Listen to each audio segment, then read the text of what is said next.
Olá, paz do Senhor a todos. Bom dia, graça e paz. Como é que vocês estão? Tudo bem? Bom, vamos dar início a mais uma aula da nossa escola bíblica dominical, dando continuidade à nossa revista, né, que tem como título A Igreja Eleita. Estamos estudando o livro de Efésios e hoje, na lição 3, nós veremos sobre dois assuntos bem complexos, chamado eleição e predestinação. Vocês já ouviram falar em eleição e predestinação? O que é que significa eleição? O que é que significa predestinação? Né? Vocês já ouviram falar disso? Ok? Então vamos aí dar início, ok? O texto áureo se encontra lá no livro de Efésios, né? Que é o livro que nós estamos estudando, Efésios capítulo 1, versículos 4 e 5, né? Efésios capítulo 1, versículos 4 e 5, que diz: como também nos elegeu nele antes da fundação do mundo, para que fôssemos santos e irrepreensíveis diante dele em amor, e nos predestinou para filhos de adoção por Jesus Cristo, para si mesmo, segundo o beneplácito de sua vontade.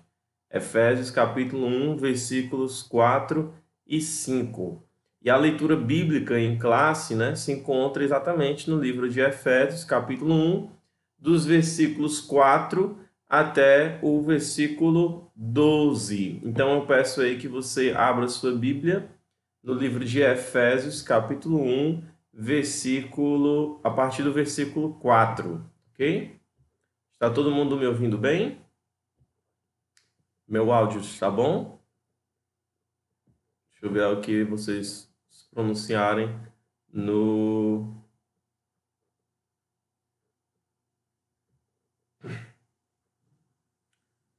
no chat, no bate-papo. Estão me ouvindo bem?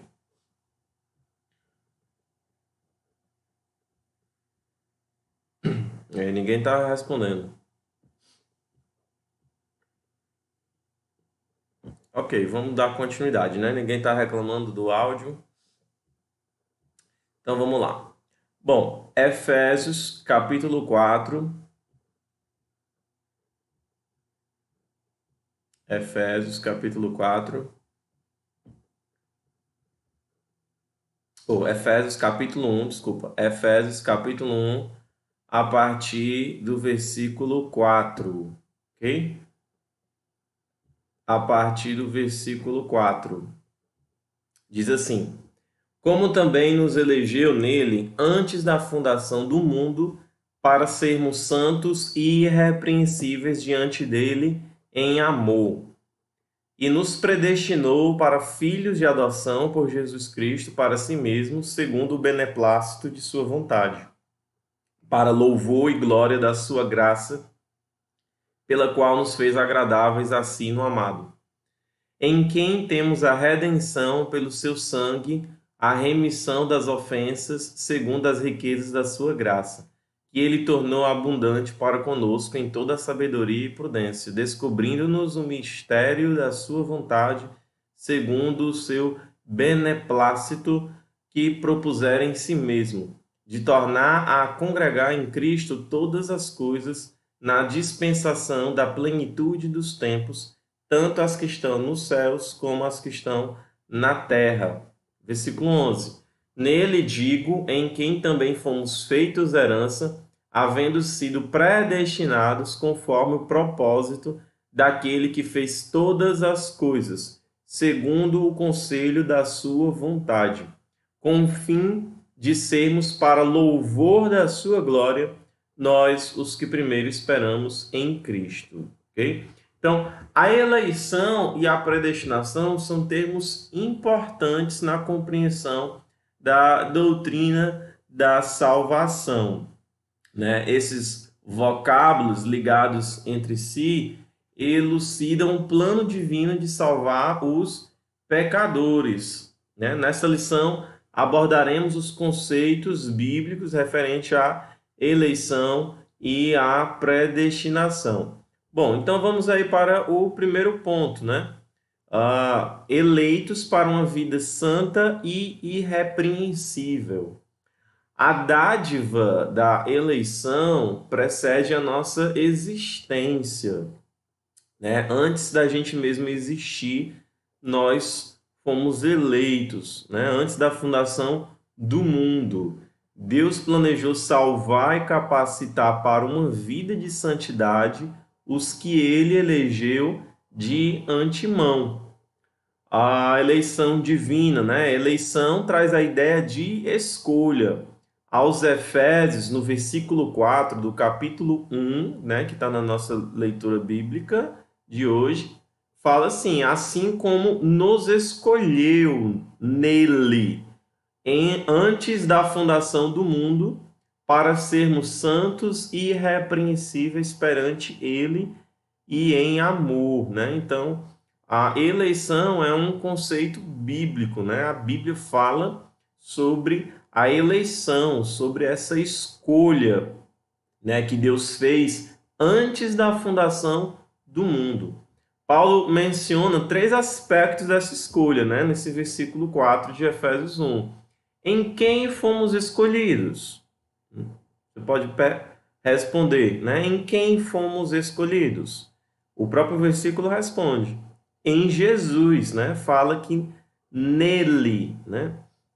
Assim como nos escolheu, nele, ou seja, em Cristo, em Jesus, né? Então, em quem fomos escolhidos? Em Jesus. Por isso, ela é cristocêntrica, ok? Outra coisa importante para a gente observar é em que tempo se deu essa escolha? Quando foi que Deus escolheu? Quando foi que Deus elegeu? O tempo é dito como antes da fundação do mundo, né? Nesse mesmo versículo fala antes da fundação do mundo. E qual a finalidade?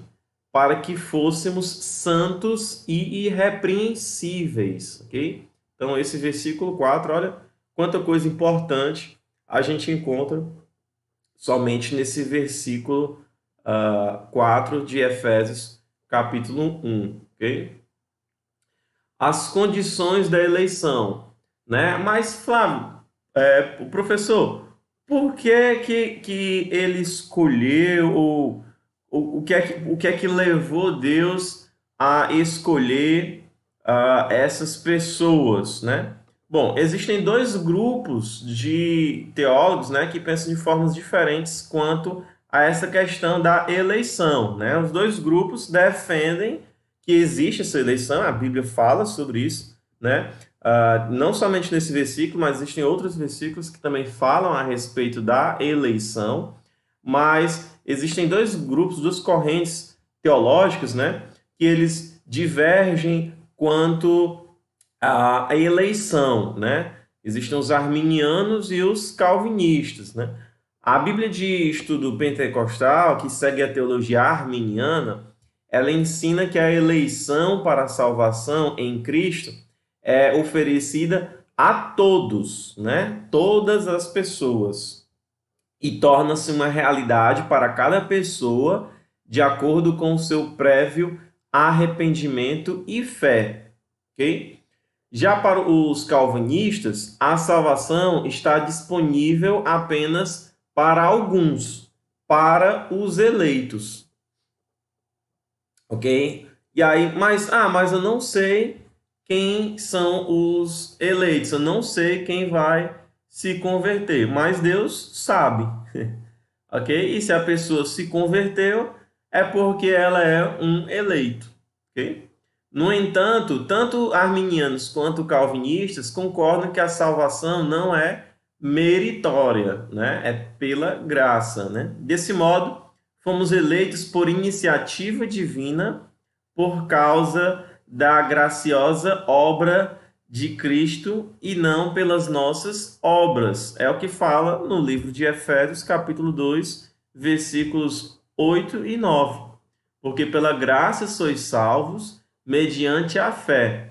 E isto não vem de vós, é dom de Deus, não de obras para que ninguém se glorie, né? Então, não é por obras, não é através de mérito, né? E sim pela graça, né? Nisso, tanto arminianos quanto calvinistas, eles concordam, ok? Os versículos que eu vou ler na aula de hoje, né, são baseados na tradução Almeida, tá? A revista atualizada. Ok? Vida santa e irrepreensível. Paulo enfatiza que a eleição tem a finalidade específica, né? Por que que Deus elegeu? Né? No versículo 4 fala, né? De Efésios 1, para sermos santos e irrepreensíveis diante dele. Nesse aspecto, o vocábulo grego hagios, que significa santo, significa separado do pecado, ok?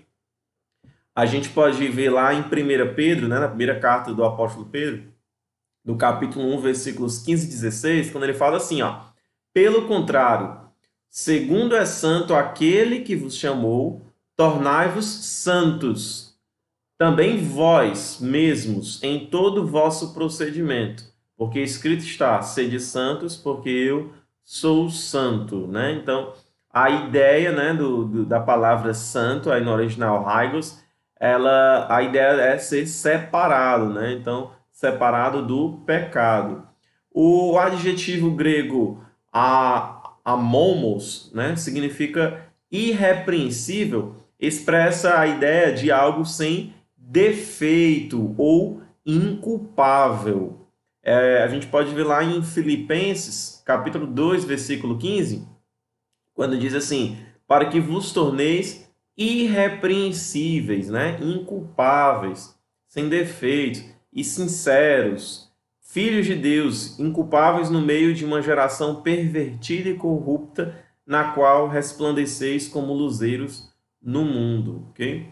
Os termos apontam para santificação, isto é, o mais alto padrão ético e moral da vida para agradar a Deus que nos elegeu em Cristo.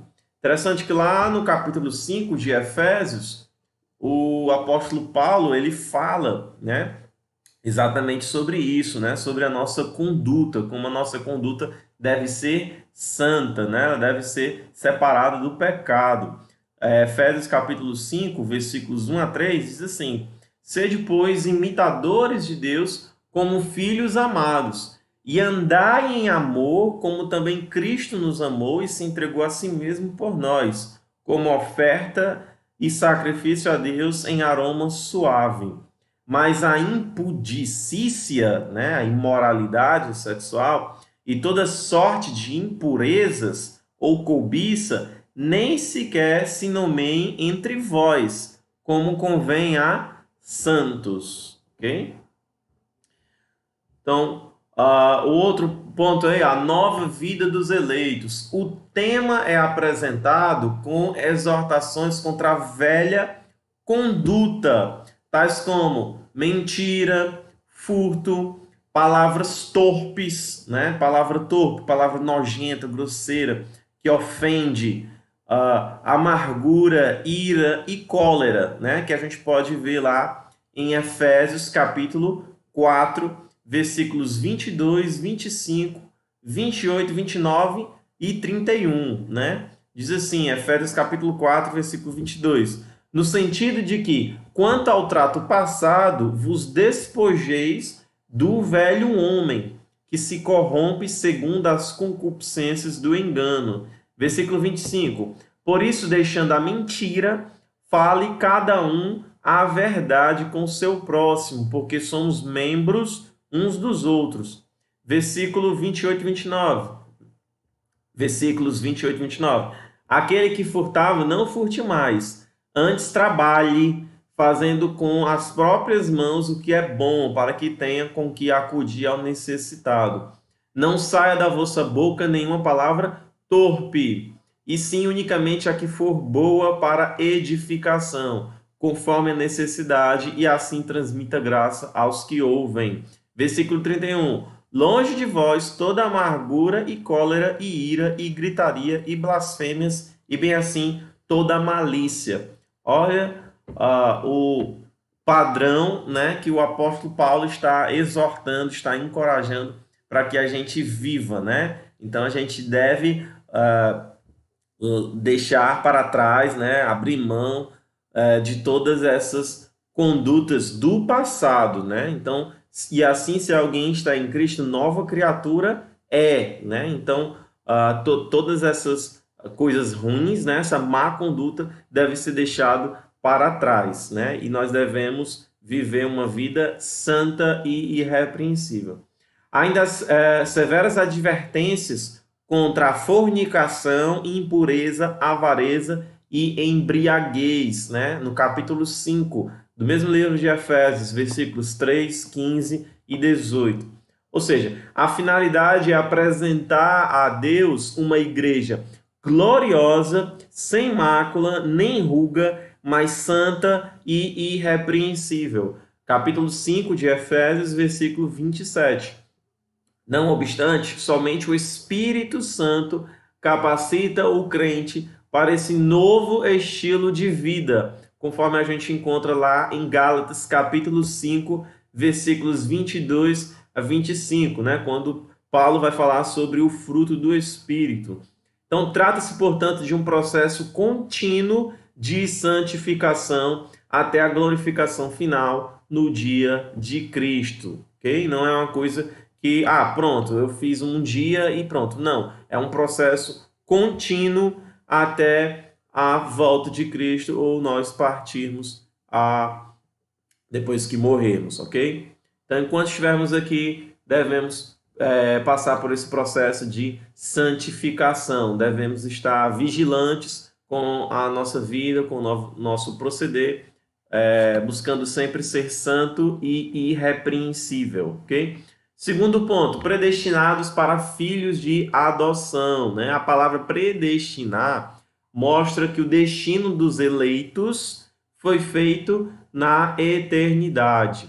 A predestinação, o termo grego proorizo, traduzido como predestinar, né? Que a gente encontra em Efésios capítulo 1, versículo 5, é formado pelo vocábulo orizo, que significa determinar, e pela preposição pro, que indica algo feito antes, ou seja, predestinar significa literalmente determinar antes, né? A eleição é a escolha feita por Deus em Cristo de um povo para si mesmo, né? Que a gente encontra lá no versículo 4 de Efésios 1.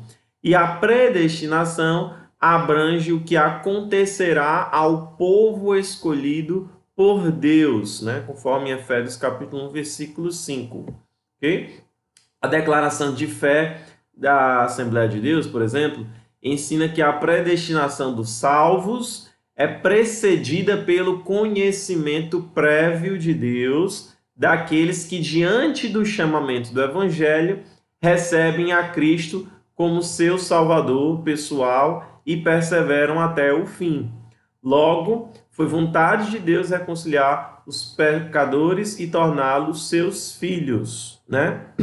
Então, para os arminianos, né? E aí a gente encontra as Assembleias de Deus, por exemplo, e várias outras igrejas pentecostais, Deus escolheu e predeterminou pessoas que seriam salvos, porque Deus sabia quem iria se converter. Quem Deus sabia quem iria se converter, ele escolheu para ser salvo, né? E ele predeterminou. Já para os calvinistas, a predestinação dos salvos acontece porque Deus é soberano e escolheu quem seriam os eleitos, né? Então, entendo que esse assunto é um pouco polêmico, né? Porque existem divergências, mas é um pouco complexo, né? Mas eu quero que vocês entendam esses dois conceitos, né? Então, para os arminianos, né? Para esse grupo, Deus escolheu quem ele sabia que ia se converter, os arminianos. Para os calvinistas, Deus faz o que ele quer, ele é soberano e ele escolheu quem ia ser salvo e pronto, né? Independentemente dos seus atos, foi uma decisão de Deus, ok? Unicamente, não com base no que o homem ia fazer, mas simplesmente porque ele é Deus e ele escolhe o que ele quer fazer, ok? O fato é que os dois defendem, né, os dois grupos, tanto os arminianos quanto os calvinistas, que Deus predeterminou, ok?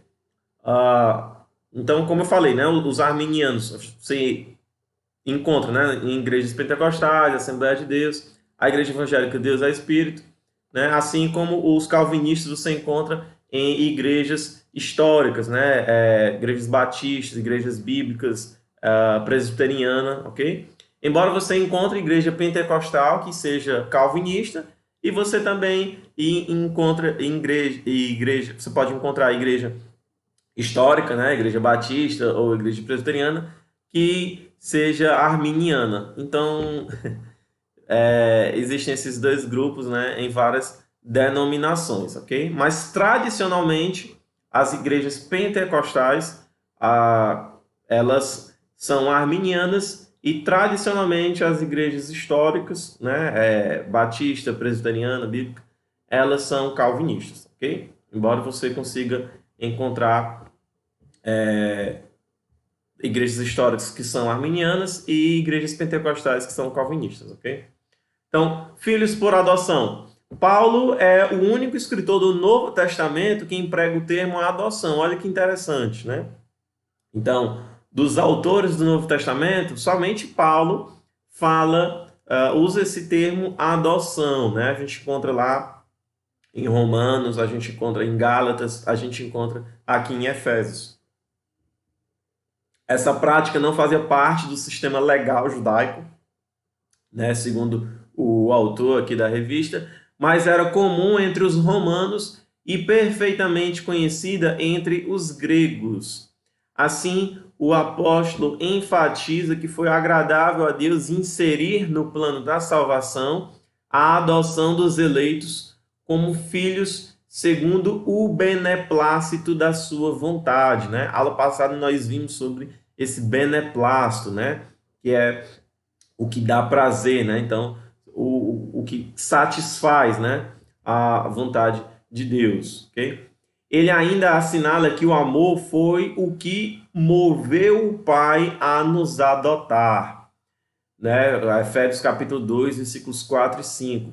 Se no outro tempo éramos estranhos e inimigos de Deus, agora estamos reconciliados com Ele em Cristo e somos seus filhos. Essa posição nos é imerecida, né? Nós não merecemos. Contudo, aprove ao Pai fazê-la assim. Os privilégios da adoção.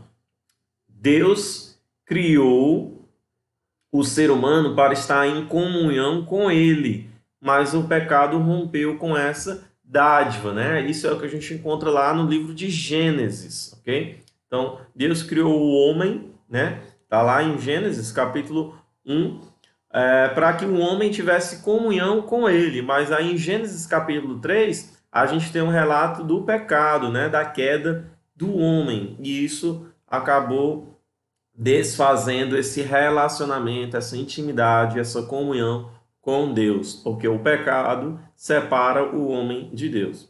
Entretanto, em Cristo, o Pai reconciliou-se com os homens, adotando os escolhidos, né?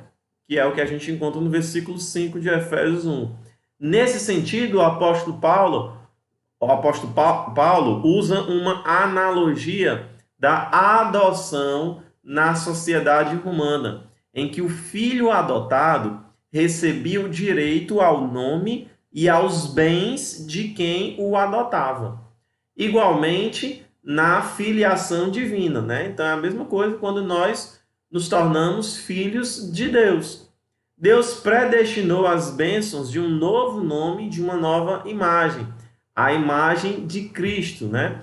Aos eleitos. Então, Deus concede a redenção e a remissão dos pecados e restabelece a comunhão com o pecador, dando-lhe o direito de clamar Abba, Pai, né? Lembrando que Abba, Pai quer dizer paizinho, né? Papai, né? Uma forma carinhosa. Então, olha que interessante, né? Então, nós não somos mais apenas criaturas de Deus, mas nós nos tornamos filhos de Deus, né? Quando nós nos convertemos, quando nós reconhecemos que somos pecadores e aceitamos Jesus como Senhor e Salvador das nossas vidas, né? A ponto de nós clamar, de nós chamar Abba Pai, né? A ponto de, nessa nova relação, nesse relacionamento que é refeito, né? Há uma reconciliação entre Deus e o homem, através de Cristo, através de Jesus, nós podemos chamar o Deus Todo-Poderoso, Criador dos céus e da terra, de meu pai, de paizinho, né? De papai, Abba Pai, ok? Isso é o direito de ter intimidade com o Pai. Isso significa que passamos a ser herdeiros de Deus e co-herdeiros de Cristo. Romanos capítulo 8, versículo 17, vai falar exatamente sobre isso, né? Ora, se somos filhos, somos também herdeiros, herdeiros de Deus e co-herdeiros com Cristo. Se com ele sofremos, também com ele seremos glorificados, né? Co-herdeiro, né? A gente herda juntamente com ele, ok? Olha que interessante. Ora, se somos filhos, né? Filhos de Deus, somos também herdeiros. Herdeiros de Deus e co-herdeiros com Cristo. Se com ele sofremos, também com ele seremos glorificados, né? Então nós temos uma herança, né? E essa herança é algo maravilhoso, né? Nós temos uma herança eterna, uma herança celestial. Amém? Então, nós nos tornamos herdeiros de Deus e co-herdeiros de Cristo, Romanos capítulo 8. Nós também nos tornamos, olha só, herdeiros das promessas a Abraão, Gálatas capítulo 3, versículo 29. Olha o que aqui o apóstolo Paulo fala aqui, ó. E se sois de Cristo, também sois descendentes de Abraão e herdeiros segundo a promessa, né? Então, nós também somos herdeiros das promessas de Abraão e também da vida eterna, né? Olha o que Tito fala, né? Olha o que o apóstolo Paulo escreveu a Tito no capítulo 3, versículo 7. A fim de que, justificados por graça, nos tornemos seus herdeiros segundo a esperança da vida eterna. Tendo sido aceitos por Deus, fomos transformados em filhos para quê? Para o seu louvor e glória, né? Efésios capítulo 1, versículo 6. Para louvor da glória de sua graça, que ele nos concedeu gratuitamente no amado. Olha que tanta coisa interessante, né? Então, dando continuidade aí, vamos para o terceiro e último ponto, né? A sublimidade do propósito divino na predestinação.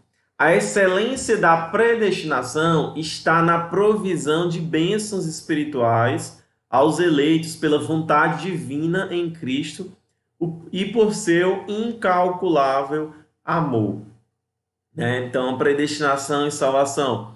O soberano Deus deseja que todos se arrependam e convertam-se de seus maus caminhos, né? É o que a gente encontra lá, por exemplo, em Atos capítulo 17, versículo 30, né? A predestinação e o amor. Antes de Deus criar qualquer coisa, o seu plano de redimir a humanidade e de definir o destino dos crentes estava estabelecido. Por conseguinte, a Bíblia mostra que a redenção divina não foi uma medida de emergência, né? Não foi um plano B, né? O homem pecou e aí Deus, vixe, agora o que é que eu vou fazer? Deus não foi pego de surpresa, né? Agora eu vou ter que bolar aqui um plano para reconciliar o homem comigo, né? Porque ele pecou, o pecado separa o homem de Deus, e aí Deus foi dar um jeitinho. Não, não é isso que a Bíblia ensina, né? Então já fazia parte do plano de Deus, né? Deus, antes da fundação do mundo, ele já havia realizado a eleição e a predestinação dos salvos, né? A questão é o grande debate, né, de teólogos é com base em que ele predestinou essas pessoas, né? Ele elegeu, né? Com base em que Deus predestinou essas pessoas, com base em que ele elegeu, né? Foi porque Deus previu, né? Ele viu quem ia se converter e por isso ele elegeu, né? Isso é o que defendem os arminianos. Ou Deus simplesmente ele é Deus, ele faz o que ele quer e aí ele escolheu quem ia ser salvo, né? Porque ele quis, né? E porque ele é soberano. Isso é o que defendem os calvinistas, né? Então, com relação a isso é que existem as discussões, né? Então, vocês podem deixar aí no bate-papo, né? Qual é a opinião de vocês, né? Então, em quem que vocês acreditem e defendem, ok? Dando continuidade aqui. Então, não foi um plano, uma medida de emergência. Ao contrário, era o plano imutável do amor de Deus desde sempre. Olha o que 2 Tessalonicenses, capítulo 2, versículo 13, fala, né? Então, na segunda carta do apóstolo Paulo aos Tessalonicenses, capítulo 2, versículo 13. Entretanto, devemos sempre dar graças a Deus por vós, irmãos amados pelo Senhor, porque Deus vos escolheu desde o princípio para a salvação, pela santificação do Espírito e fé na verdade. Aqui consiste a sublimidade dos propósitos eternos em prover a salvação, né? O amor de Deus. João capítulo 3, versículo 16. Porque Deus amou o mundo de tal maneira que deu seu Filho unigênito para que todo aquele que nele crê não pereça, mas tenha a vida eterna. Foi por amor que Deus nos elegeu e nos predestinou em Cristo. Efésios capítulo 1, versículos 4 e 5. Assim como nos escolheu nele antes da fundação do mundo para sermos santos e irrepreensíveis perante ele, e em amor nos predestinou para ele, para a adoção de filhos, por meio de Jesus Cristo, segundo o beneplácito da sua vontade. Isso implica dizer que a salvação, como favor imerecido, provém do amor de Deus, né? Então, olha que interessante, né? Então, é muito importante a gente refletir sobre isso, né? Sobre o amor de Deus, né? Então, Deus fez tudo isso por amor, né? Ele se sacrificou, né? Ele se fez homem, habitou entre nós, morreu na cruz, né? Morreu por mim e por você, por amor, né? Então ele morreu na cruz, pagou o preço dos nossos pecados por amor, né? Então isso quando a gente para refletir sobre isso, mesmo sem a gente merecer, né? Aí entra o conceito da graça. Isso nos constrange, né? Pelo menos eu me constranjo, né? Quando paro para refletir nesse amor, né? Nesse amor tão grande que eu não mereço, mas mesmo assim ele me amou, né? E morreu naquela cruz, né? Ele sabia que era o único jeito de reconciliar o homem pecador com ele. E mesmo assim ele foi até o fim, né? Mesmo sabendo de tudo, de todo o sofrimento, né? Que ia acontecer e aconteceu, né? Mas graças a Deus ele ressuscitou ao terceiro dia, ele venceu a morte e através de Cristo nós podemos ter essa reconciliação com Deus e somos adotados e nos tornamos filhos de Deus, herdeiros de Deus e co-herdeiros com Cristo, ok? Conclusão, Cristo morreu por nós, pecadores, né? Olha o que 1 Pedro, capítulo 1, versículo 2, diz: eleitos segundo a presciência de Deus, Pai, em santificação do Espírito, para a obediência e a aspersão do sangue de Jesus Cristo, graça e paz vos sejam multiplicadas. Portanto, devemos levar uma vida de santidade e louvar a Deus por todas as bênçãos que Ele nos tem concedido. Amém?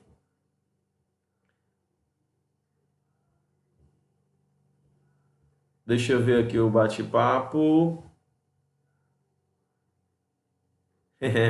Amém, né? A Gleice aqui.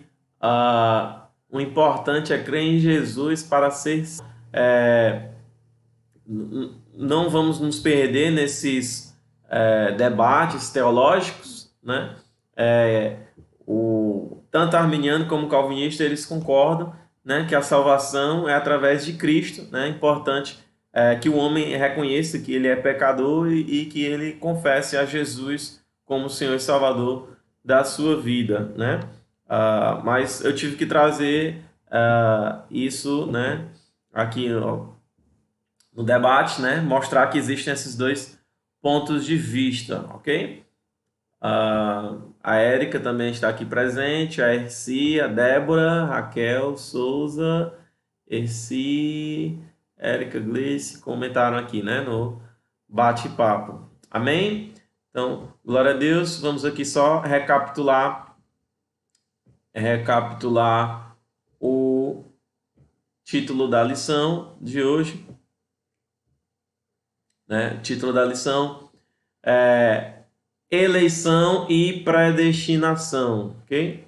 Textuário, Efésios capítulo 1, versículos 4 e 5, que diz: como também nos elegeu nele antes da fundação do mundo, para que fôssemos santos e irrepreensíveis diante dele em amor, e nos predestinou para filhos de adoção por Jesus Cristo, para si mesmo, segundo o beneplácito de sua vontade.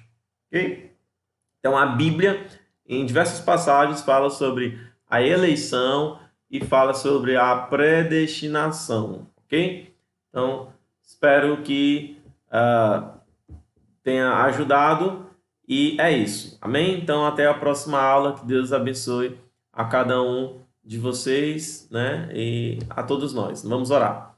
Senhor Deus, nosso querido e amado Pai, nós queremos te agradecer pelo teu imenso amor. Muito obrigado, Jesus, porque o Senhor nos ama.